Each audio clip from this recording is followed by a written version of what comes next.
Any fool can complain, but it takes a special kind of imbecile not to be able to do basic math. This video is about the supposed massive gains that we just achieved in this latest contract. There was an article in Variety magazine dated July 27, 2024 that went over the WGA's internal numbers.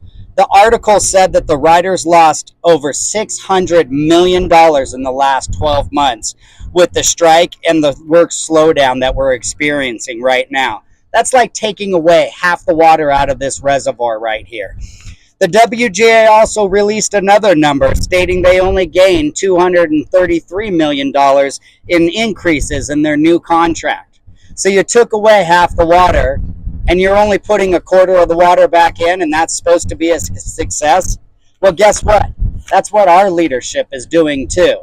We've lost $500 million in this last year. You guys are feeling it. Your families are feeling it. Your friends are feeling it. You've had to borrow money, max out your credit cards, take money out of your retirement accounts.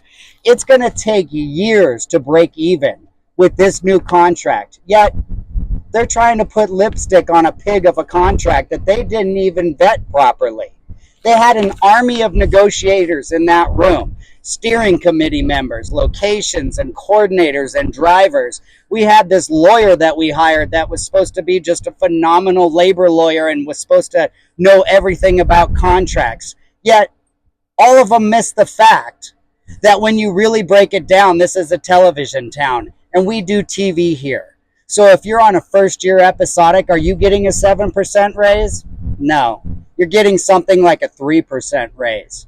But they didn't highlight that in that great video. Go back to those slideshows if you photoshopped any of those slideshows that they presented.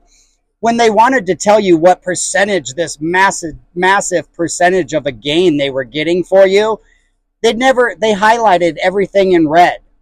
But when it came to the white paper contracts and what you would actually receive on a first-year episodic or a second year or even a third year, you weren't informed of that. Those weren't highlighted in red. There was no percentage and no, here's what you're going to get, because this contract ended up being not what we were sold. I had one driver say to me, you know who benefited the most? Coordinators, captains, and group twos that are now going to be allowed on special equipment, and Honeywagon drivers. They benefited the most.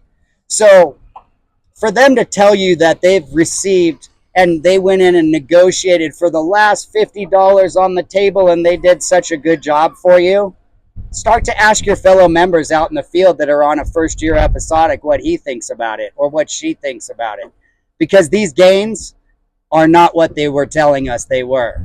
And it's going to take you years to recoup all that money from the last year and a half to year of us being out of work. And with productions fleeing this country, it'll probably take twice as long for you to make up that money. Are you able to retire? Were you a year or two away from retirement? Now you're 5 years away. Are you trying to get rid of your credit card debt and repay that money you borrowed from your IEP? You're not going to be able to do it in the next 5 years. It's going to take so long for us to regain these losses. So this wasn't the deal that we were sold.